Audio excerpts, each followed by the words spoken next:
Salut, c'est Alice. Aujourd'hui on se retrouve pour un nouveau cours de japonais, le 49e, et c'est un 4e cours de grammaire. C'est rare, non? Je trouve que c'est beaucoup trop rare, alors que c'est la clé pour bien maîtriser la langue. On entame une toute première série sur les verbes, à savoir les groupes. Donc la série sur les verbes va être assez importante, donc accrochez-vous bien, ça vaut vraiment le coup. Donc première chose, dire grammaire en japonais. Grammaire, c'est bunpo, bunpo. Vous allez me dire, ça sert à quoi d'apprendre le mot grammaire? Eh bien, par exemple, à trouver des manuels de japonais au Japon. Et mine de rien, les manuels de japonais sont les meilleurs au Japon. Bah oui, c'est tellement logique. Donc, repérez bien les kanji pour ça de bunpo. Et donc, vous trouverez les bons manuels. Donc, aujourd'hui, on étudie les doshi, les verbes doshi. Bien allonger le o, doshi. Et dans la partie des verbes, eh bien, on aura les groupes. Groupe, groupe. Donc vous allez me dire, oh non, pas des verbes, parce que du coup c'est de la conjugaison en français. Mais non, parce que ce qu'il y a de beau en japonais, c'est qu'il n'y a pas de conjugaison. Ah, c'est trop bien. Bah oui, parce qu'en français, à la partie conjugaison, franchement, c'est super long. Hein. Quand t'es étranger et que t'apprends le français, t'apprends hyper plein de tables, en plus t'as plein d'exceptions et tout ça. Au Japon, t'as pas ça. Tu conjugues pas, tu as juste d'abord des groupes de verbes. Donc on a appris le mot verbe, doshi, on a appris le mot groupe, groupe, et bien doshi no groupe, groupe de verbes. En japonais, donc, il y a trois groupes de verbes. Le groupe 1, le groupe 2 et le groupe 3 qui se trouve être juste une petite case avec 2 exceptions. Donc principalement, en fait, il faut retenir les 2 premiers groupes, qui se composent de radical du verbe plus, alors ce que j'appelle étoile, en gros, ça va être n'importe quelle consonne qui va concourir à former la syllabe qui se termine par ou. Mais vous allez voir tout de suite, parce que en gros, pour moi, le bunpo, la grammaire, c'est comme des mathématiques. Je sais pas s'il y a des gens qui pensent comme moi, mais en gros, tu appliques des formules et paf, c'est hyper facile.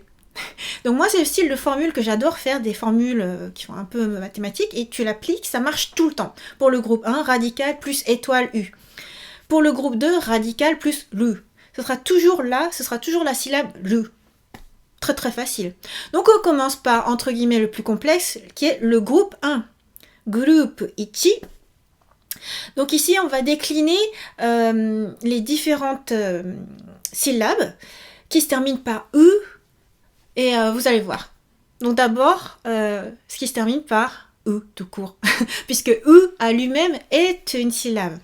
Donc par exemple, à chaque fois, je vous mets un exemple de verbe, kau. Donc à chaque fois, je vous mets en kanji, et puis après, la version à lire juste en pur hiragana. Kau, qui signifie acheter. Donc là, vous voyez que ça se termine par la syllabe U. Donc avant, t'as ka, puis U. Kau, acheter. Kau, acheter. Retenez bien, parce qu'après, je vous interroge. Hein. Kau, acheter. Deuxième exemple, les verbes qui se terminent par ku ou gu. Puisque dans la colonne des hiragana, enfin, vous vous souvenez, hein, tous les syllabaires en hiragana ou en katakana, allez voir ma vidéo pour ça. Donc, ku ou gu, exemple, iku aller. Iku aller. Donc ça, c'est pareil pour un verbe qui se terminerait en gu, on va le mettre dans la même catégorie. Genre oyugu pour nager. Troisième catégorie, toujours dans le groupe 1, ce qui se termine par su. Par exemple, hanasu, parler. Hanasu, parler. Donc ça n'a rien à voir avec la quantité de syllabes qui précèdent la syllabe finale su. Ici, on parle juste de terminaison. La dernière syllabe est su. Quatrième catégorie, les verbes qui se terminent par tsu. Par exemple, le verbe tatsu, debout. Tatsu, debout. Plutôt être debout, se lever. Tatsu. Cinquième catégorie, toujours dans le groupe 1, les verbes qui se terminent par nu. Par exemple, le verbe shinu, mourir. Shinu, mourir. C'est un drôle d'exemple, hein, mais c'est qu'il n'y a pas tant de verbes que ça qui se terminent par nu. Après, on connaît bien ce verbe, par exemple, dans les shonen, manga, les animés. C'est tout le temps « Shine !»« Meurs !» Sixième catégorie, les verbes qui se terminent par « bu ». Par exemple, le verbe « asobu », jouer. « Asobu », jouer. Septième catégorie, les verbes qui se terminent par « mu », comme « yomu », lire. « Yomu », lire. Ça, c'est le verbe que tu utilises sans arrêt. Par exemple, quand on te demande quel est ton shumi, quel est ton hobby, eh ben, par exemple, hon o yomu koto desu. Le fait de lire. Si vous êtes comme moi et Morgane. Ensuite, les verbes qui se terminent par, attention, quelque chose qui se termine par a ou o ou u avant et lu. Ça fait hyper abstrait, mais franchement, si vous utilisez mes formules, ça marche trop bien. Donc bref, vous allez voir tout de suite qu'est-ce que c'est que ma formule. Exemple avec le verbe aru, il y a, existence, aru. Donc là, c'est le fait qu'il y ait un a avant le lu. Le fait qu'il y ait un o avant le lu, par exemple, toru. Toru, prendre, toru, prendre. Le fait qu'il y ait un u avant le lu, par exemple, tsukuru. Tsukuru, oh, c'est marrant, j'ai pas mis le sens. Donc, faire, construire, tsukuru, faire, construire. Neuvième et dernière catégorie, ce qui se termine par, alors avant, ce qui se termine par i ou e et lu. Par exemple, le verbe shiru, savoir, shiru, savoir. Ou encore le verbe kaeru, rentrer, kaeru, rentrer. On arrive au groupe 2, groupe ni. Là, c'est super facile, puisqu'il n'y a que 2 cas. Ce qui se termine par, avant ça, par i et lu. Exemple, miru, regardez, miru, regardez. Deuxième cas, ce qui se termine par et, puis lu. Exemple, le verbe taberu, manger, taberu, manger. Et le troisième groupe qui, je vous disais, est un cas un peu particulier parce qu'en fait, dans ce deuxième groupe, il n'y a que 2 verbes. Donc c'est pas qui se termine par machin, machin, et en fait t'as un paquet de verbes, là t'en as que 2. Super facile à retenir. Donc les 2 verbes sont suru, faire, ou kuru, venir, kuru, venir. Ça paraît beaucoup à enregistrer comme ça, hein, mais en fait, tu t'en sers tout le temps et c'est super naturel. Moi, je dirais que le plus important, c'est de retenir qu'il y a 3 groupes et les formules mathématiques que j'ai montrées tout à l'heure. Maintenant, c'est à vous de jouer, version sans réponse. Alors, comment je vais faire? Je vais vous demander ce que signifie ce que je dis. Que signifie le verbe kau? Que signifie le verbe iku? Que signifie le verbe hanasu?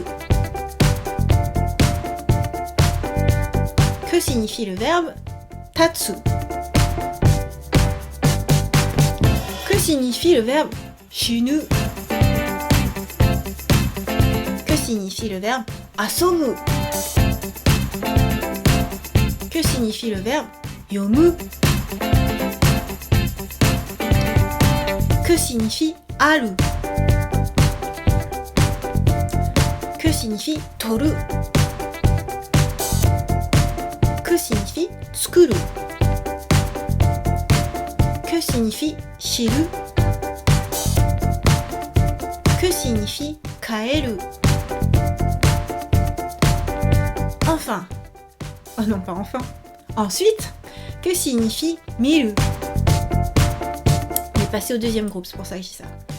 Que signifie taberu? Et enfin, cette fois, troisième groupe, que signifie suru? Et que signifie kuru? Et maintenant, c'est à vous de jouer version avec réponse. Que signifie le verbe kau? Que signifie le verbe iku? Que signifie le verbe hanasu? Que signifie le verbe tatsu? Que signifie le verbe shinu?